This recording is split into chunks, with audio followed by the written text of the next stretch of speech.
안녕하십니까. 황태순 TV의 황태순. 김현광입니다. 네, 오늘 2019년 7월 30일입니다.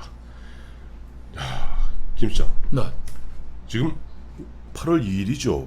일본 가기가 네. 대한민국을 갖다 화이트 리스트라는, 즉 우대 조치에서 배제하는 그런 것을 갖다가 일본 가기에서, 우리로 하면 국무회의죠, 결정하는 것이 8월 2일. 그러니까 내일 모레 금요일입니다. 네.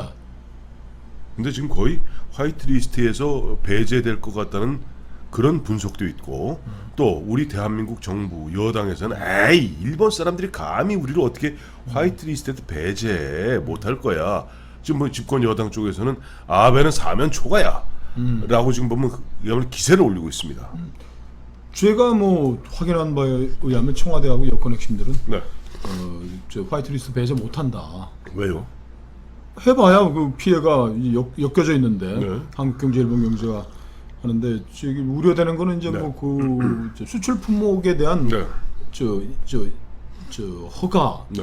이제 수출 허가에 대해서 이제 뭐 대부분 무조건적으로 나오던 건 심사를 하겠다는 거잖아요. 그러니까 네, 그렇죠. 금수하는 건 아니고. 예. 그래서 이게 뭐 그 반도체 네. 설비가 네. 제일 우리가 이제 또 아프게 이제 생각하는 건데 네. 정부 여당은 그런 바탕하에서 네. 뭐 쫄지 말자. 뭐 네. 그리고 이해찬 당 대표, 네. 당 대표도 뭐 전자회사들 점검 만나봤더니 예. 뭐 아무 문제 없다 그런다. 네. 그리고 한 발 더 나가서 뭐 소재산업 예. 국산화하고 네네. 수입선 다변화하는 것도 좋죠. 언젠가 가야 할 길이다. IMF 경제 위기에서 예. 우리가 구조조정했듯이 해야 될 길이라고 자신만만하게 예? 지금 하고 있죠. 그래, 한번 보시자고요. 내일 모레인데. 근데 더 큰 또 하나 문제는 제가 여쭤볼게요. 최근에 보면 트럼프 대통령이 보면은 중국과 한국, 그야말로 개발도상국 지위를 갖다가 WTO 체제에서 받고 있는데 중국 제외하고 한국은 좀 농업 부분에서 WTO의 이른바 개발도상국 대우를 받고 있습니다. 그래서 한국과 중국 등 이 나라를 WTO 이른바 개발도상국에서 빼라. 90일 이내에 이거 빼지 않으면은 USTR이라고 그러죠. 미 무역 대표부에서 조치를 취해라. 라고 하는 건 이유는 또 뭐예요? 그게 이제 중국은 네. 이제 뭐 개도국 지위를 해서 지금은 이제 중진국까지 올라갔는데 네. 개도국 지위로 많은 특혜를 보고 있는데 우리나라는 사실 네. 그 우리 농업 부문에서 이제 우루과이 라운드 시작할 때부터 네. 우리가 이제 총력을 기울여 가지고 네. 그러니까 총력이라는 게 다른 부문은 막 좀 내주고 협상이라는 게 네. 우리가 농업 부문에서 뭐 지키려면 다른 걸 내줘야 되니까 내줘야지, 그렇죠. 다른 부분에서는 많이 내줘도 농업은 네. 네. 좀 지키겠다는 생각에서 이제 개도국 지위를 인정받았는데 네. 트럼프가 이걸 꼭 집어가지고 예. 저 중국, 한국의 그 개도국 지위를 이용한 네. 특혜는 없애라라고 미국 이제 상무국의 USTR라고 지시를 해버렸으니까 네. 우리가 지금 이 농업 부분에서 좀 많은 걸 또 내놔야 되는 거죠. 석 달 내 무슨 이제 이런 결론이 나겠네요. 그렇죠. 연말까지 가면은 네. 직접적으로 WTO에서도 그 개도국 지위를 우리한테 박탈하고 네. 농업 부분에 대한 우리 뭐 관세라든지 예, 뭐 네. 또 의무 수입 물량 예, 이런 것들을 네. 선진국 수준으로 하라 그러면 우리 농업에 직접적인 이제 피해가 발생하겠죠. 또 궁금한 게 있어요. 네. 오늘 아침 이제 모 신문에 보니까 뭐 이제 일간 이제 보도되기 시작했습니다만은 이번에 얼마 전에 볼튼이 오지 않았습니까? 네. 볼튼이 와서 뭐 정경두 이제 국방부 장관도 만나고 정의용 안보실장, 강경화 외교부 장관 등을 만나고 훅 지나가서 많은 사람들이 이제 볼튼이 와서 결국 한국과 일본 간의 경제 마찰, 경제 전쟁을 좀 중재하려는 것 아닌가라는 추측들을 해봤는데 그게 아니었다는 거예요. 뭐 엉터리 추측이죠. 지금 볼튼이 지금 이번에 왔던 가장 큰 이유는 뭐냐 하니까 방위비 있죠. 그러니까 주한미군 방위비 분담금 현재 우리 1조 조금 더 내고 있습니다. 1조 연간 그러니까 달러 따지면 10억 달러 정도 됩니다. 그걸 갖다가 내년에는 무려 5배를 갖다 훌쩍 넘긴 6조 원, 즉 50억 달러를 요구했다라고 지금 보도가 되고 있어요. 이건 또 어떻게 된 겁니까? 한국은 더 이상 미국의 동맹국이 아니다 선언한 거죠. 그 제가 지난번에 뉴욕 갔을 때 존 볼튼에 대해서 얘기를 했잖아요. 이게 그렇죠. 존 볼튼이 네오콘의 상징인 거예요. 지금 네. 미국에서 네오콘은 뭐냐? 네. 자유, 민주주의 가치를 확산시키기 위해서 미국이 적극적 군사 개입도 해야 된다라는 건데. 네. 그러면 이 자유의 전선을 시키는 대한민국이라는 컨셉을 보면은 네. 존 볼턴은 야 한국 무슨 일이 있어도 굳세게 지키고 뭐 나가고 해야 되고 볼턴이 보니까 이게 무슨 자유의 전선이 아니고 중국 꼬붕 비슷하게 하고 있거든. 그렇죠. 중국 꼬붕, 김정은이 꼬붕 비슷하게 귀신 야 김정은이 새끼 아니면 인권 자유 해야지. 그렇게 살면 어떡하고, 그러고 대한민국 대통령이 그렇게 하면 존 볼턴 같은 네오콘들은, 야, 자식, 역시 너는 우리 자유블록. 프리덤 파이터. 인도 태평양 전선에 있어서, 우리의 저 자유의 전선을 지키는 최전선, 네. 저기 있잖아. 도쿠다이 특공대, 그리고 갱카도리, 싸움닭, 뭐라고 중국 뭐라 그러면 쪼대고 지금 민주주의도 안 하는 이런 식이 돼야 되는데, 네. 이놈들이 보니까, 볼턴이 보니까 진짜 웃긴 거야. 김정은이한테 귀신. 김정은이 핵 개발해도 형님, 정은이 착한 애인데, 지난 2년 동안 하는 거 아니야. 쌀 줘요. 쌀도 주고, 좀 다 풀어주고, 좀 풀어줘요. 중국한테는 보니까, 이거는 이제 자유의 문제이고, 예. 이 한국이 중국의 하청 국가가 돼버린 거야. 바로 그겁니다. 그러니까 이 자유의 전선을 지키는데, 그러니까 우리 지금까지 네오콘들은 아들 부시 지난번에 사진도 찍으신 거 아들 부시가 네. 미국이 이 자유의 전선을 확대하기 위해서 우리가 모든 걸 하겠다. 이라크, 아프가니스탄의 그 전제주의 국가들 무너뜨리고 네. 우리 강철환이라는 탈북 청년이 있습니다. 지금 알고 굉장히 있습니다. 조선일보 기자. 조선일보 기자, 그 당시엔 조선일보 기자. 그 조선일보 기자를 부시가 자기 집무실에 불러가지고 얘기했는 거 아닙니까?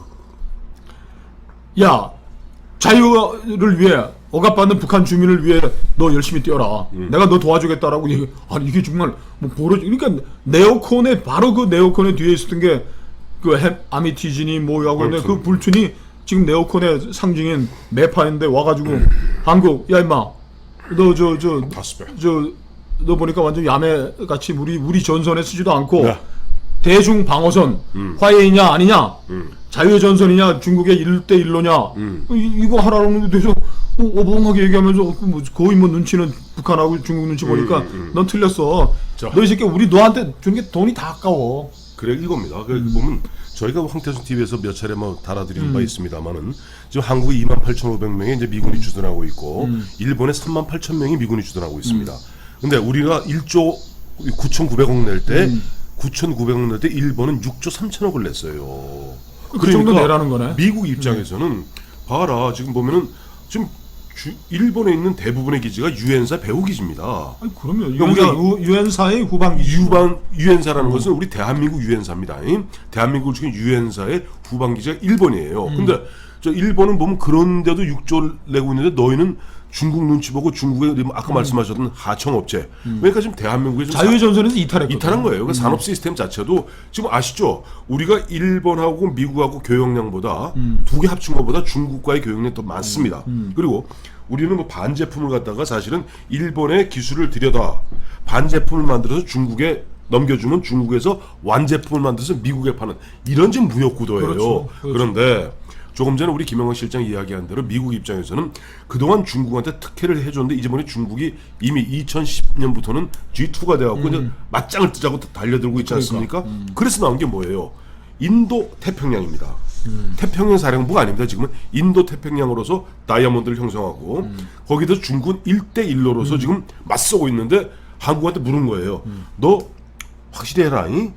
너 좀 중국하고 1대1로 갈래? 아니면 우리 인도 태평양 올래? 그랬더니 우리가 어정쩡하면서 계속 몸은 중국이 기울고 있어요. 더군다나 유엔사 후방 기지들이 미국의 기지들이 네.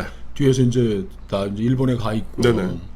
그리고 일단 유사시에는 그 후방 기지들을 미국이 유엔사가 이용할 수밖에 없는데 네. 그거 이용하는 데서 또 문재인 국방부가 그거 안 된다고 또 바닥바닥 우긴 거 아니에요. 그렇죠. 그 아베가 있는 앞에서 문재인 대통령이 일본은 우리의 동맹이 아니다. 네. 그 연장선에다 우리 국방부는 일본 미군 기지들 활용해가지고 하는 거 못한다. 이런 식으로 하니까 그래? 너 임마 그러면 한미 동맹이 뭘 의미하는 건지 한번 너 볼턴이 와가지고 얘기한 거야. 너 한미 동맹 이탈한 거 같은데 이미. 이탈했지? 이탈한 거지. 또 우리가 한미 동맹이 필요한 건지 아니면 자 깨고 네. 다시 시작하자. 계산을 다시 하자는 거지. 지금까지는 자유의 전선으로 그 특혜를 중국과 소련에 맞서는 그런 전선이었기 때문에 우리가 너한테 어마어마한 특혜를 준 건데 이 특혜가 길어지면 이제 그걸 당연히 특권이 네가 이제 특권인 줄 알지. 권리인 줄 생각을 하면 그게 아니다. 그러니까 계산하자. 계산 다시 하자는 거고 지금 내가 하나 여쭤보 오늘 네. 계속 질문을 던집니다.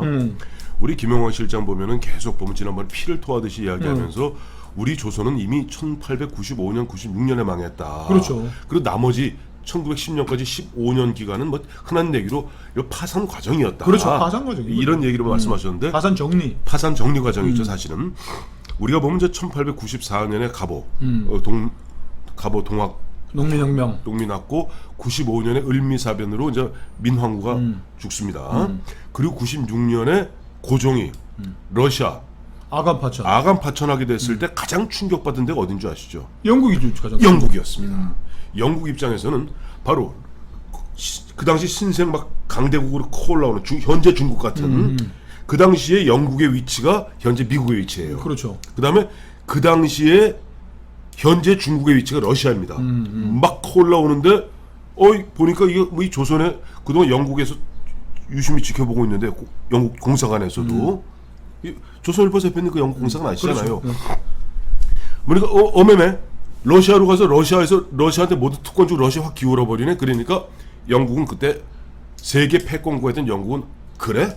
너희가 러시아에 붙어서 그렇게 해? 그렇다면 정리하자. 요즘 말 그렇죠. 계산 다시 하자. 계산 다시 하자. 그래서 1901년에 일본하고 영국이 영일 동맹을 맺습니다. 그렇죠.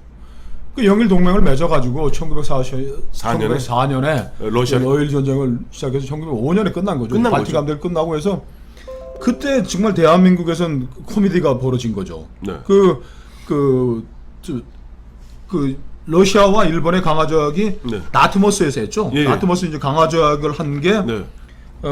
그게 아마 1905년 카스라테프트 그 직전 얘기죠. 아니죠. 카스라테프트는 그 전이에요. 미략이죠. 미략이죠. 미략이고. 그 1905년 8월부터 시작한 거예요. 네. 1905년 8월 날 시작해갖고 네. 9월에 끝났는데 네.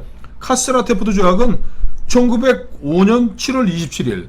그러니까 러시아하고 일본이 강화조약도 하기 전에 미국이 일본하고. 그 테프트 육군 장관이 가가지고서 이제 가스라 총리하고 네. 한국에 있어서의 일본의 우월적 지위를 인정한다라고 한 거죠. 그렇죠. 근데 이때 대한민국 이제 고종 구한말에 고종이 망하는데 네. 제일 큰 코미디가 그때 벌어진 거 아닙니까? 1905년 9월 19일 날 네. 테오도르 루즈벨트의 딸이 앨리스인가요? 네, 앨리스 루즈벨트가 한국에 온 거야.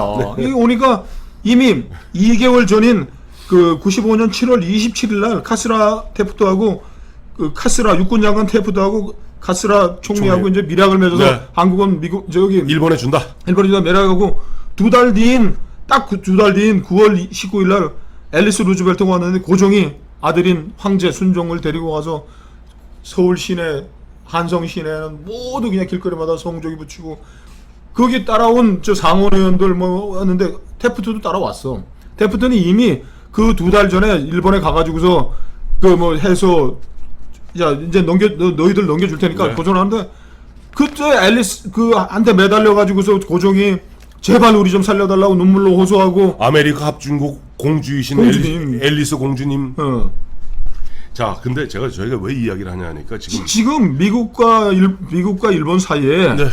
제2의 가스라테프트 미략이 있을지도 모르는 게 지금 미국하고 일본이 지금 이미 같이 있습니다. 공세를 하고 있는 거 있습니다. 아닙니까? 있습니다. 보세요. 왜냐하니까 앞서도 말씀드렸습니다만은 미국 입장에서는 미국의 대서양과 유럽의 이익을 지키는 친구는 유일하게 영국입니다.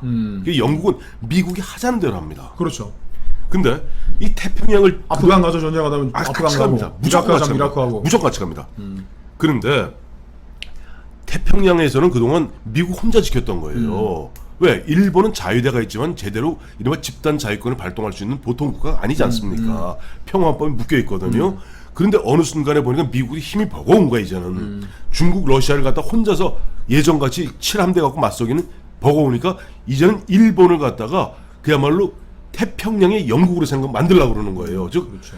뭐 가능하다면 일본이 개헌하는 것도 음으로 양으로 도와줘서 보통 국가화하고 집단 자유권을 갖다가 함께 해서 마치 영국이 미국의 이익을 위해서 대서양과 유럽을 지키듯이 태평양과 아시아를 지키는 동맹으로서 유일한 동맹은 일본인 거예요. 그래서 최근에 보면 아베가 보면 지나칠 정도로 트럼프 부인의 생일도 챙겨주고 생난리를 치고 다음에 레이와 일왕이 즉위하자마자 제일 먼저 국빈으로 트럼프 이런 가중에 우리가 모르는 제2의 카스라 테프트 조약이 맺어졌다고 보는 것이 맞는 겁니다. 왜냐하니까 지금 우리 좀 이해찬 씨나 문재인 대통령 같은 경우는 화이트리스트 이거 못할 거야. No.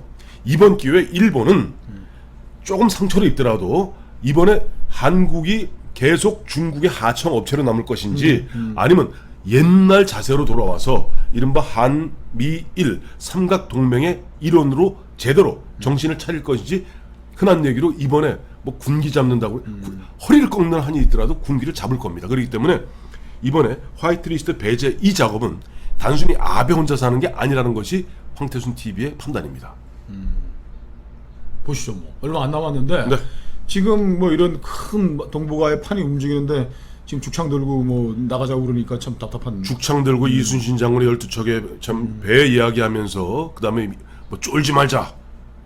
누가 오늘 이런 자, 아베가 네. 저 화이트리스트 제외를 우리 자기들이 공언한 대로 하는지 네. 한번 지켜보시죠. 8월 2일이니까 이제 3일밖에 안 며칠 안 남았어요. 남았네요. 예. 자, 하여튼 어쨌든 지금 경랑, 구한말 그와 같은 또 경랑이 지금 휘몰아치고 있는데 무능하고 무책임하기 짝이 없는 문재인 정부 정말 안타깝기 짝이 없습니다.